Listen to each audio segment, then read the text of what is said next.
Selanjutnya yang akan kita bahas yaitu tahap pembuatan dan penggunaan gel elektroforesis. Yang pertama yaitu kita mempersiapkan bahan. Bahan-bahan yang dibutuhkan untuk membuat gel elektroforesis adalah angrosa, buffer TAE, dan destilasi air.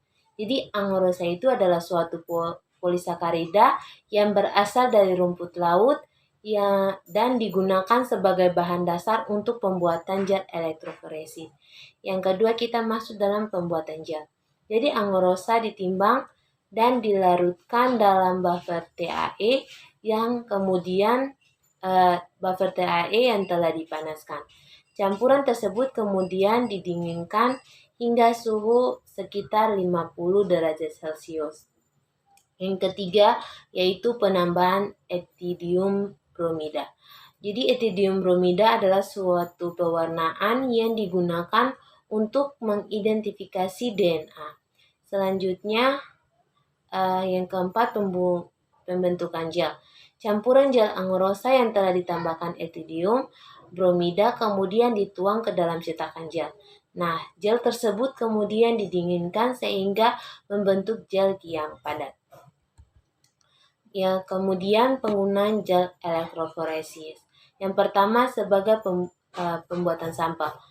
Sampel DNA yang ingin dianalisis kemudian dimuat ke dalam sumur gel. Jadi pembuatan sampel DNA ini ke dalam sumur gel adalah tahap awal dalam menganalisis gel elektroforesis.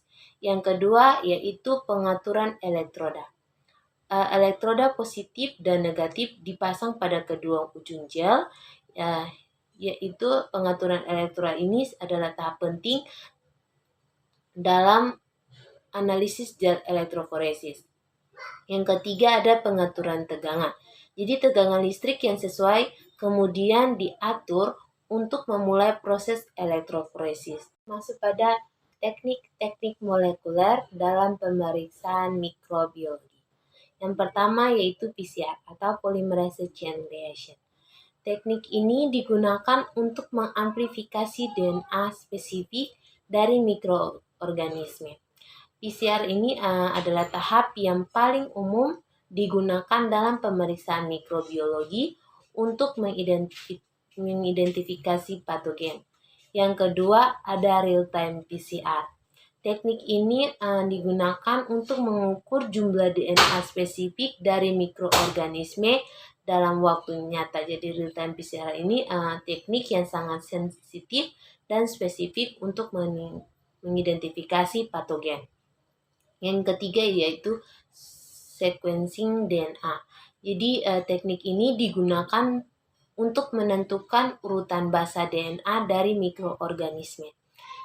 Sequencing DNA adalah teknik yang sangat penting dalam pemeriksaan mikroba untuk mengidentifikasi patogen dan menentukan kerentanan antibiotiknya. Ada microarray, yaitu teknik ini digunakan untuk mengidentifikasi ekspresi gen dari mikroorganisme.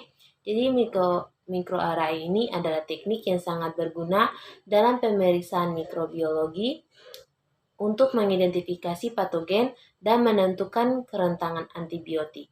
Yang kelima ada next generation sequencing atau NGS. Teknik ini digunakan untuk mengidentifikasi dan mengarakterisasi mikroorganisme dalam sampel. Jadi NGS ini adalah teknik yang sangat canggih dalam pemeriksaan mikrobiologi untuk mengidentifikasi patogen dan menentukan kerentanan antibiotik. Berikut ada cDNA.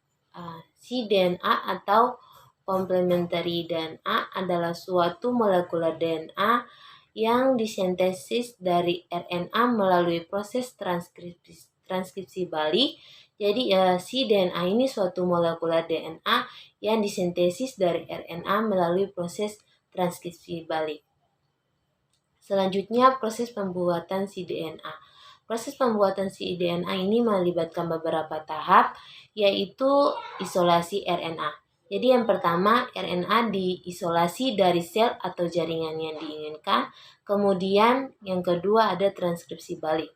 RNA yang sudah diisolasi ini kemudian digunakan sebagai template untuk sintesis si DNA melalui proses transkripsi balik. Yang ketiga ada sintesis si DNA. Enzim transkriptase balik mengubah RNA menjadi si DNA dengan menggunakan DNTPS sebagai bahan penyusunnya. Yang keempat yaitu pengamanan si DNA. Si DNA yang dihasilkan kemudian diamankan untuk digunakan dalam aplikasi selanjutnya. Berikut komponen si DNA. Komponen si DNA terdiri dari 4. Yang pertama yaitu RNA template. Jadi RNA template yang digunakan sebagai bahan template untuk sintesis si DNA. Yang kedua ada enzim transkriptase balik. Enzim yang digunakan untuk mengubah RNA menjadi si DNA. Ketiga ada DNTPS, jadi deoksinukleotida trisulfat yang digunakan sebagai bahan penyusun si DNA. Yang keempat ada primer, oligonukleotida yang digunakan sebagai awalan dari si DNA. Apa saja sih peran si DNA? Peran si DNA yang pertama yaitu mengidentifikasi ekspresi gen. Jadi si DNA dapat digunakan untuk mengidentifikasi ekspresi gen di dalam sel. Yang kedua ada mengisolasi gen.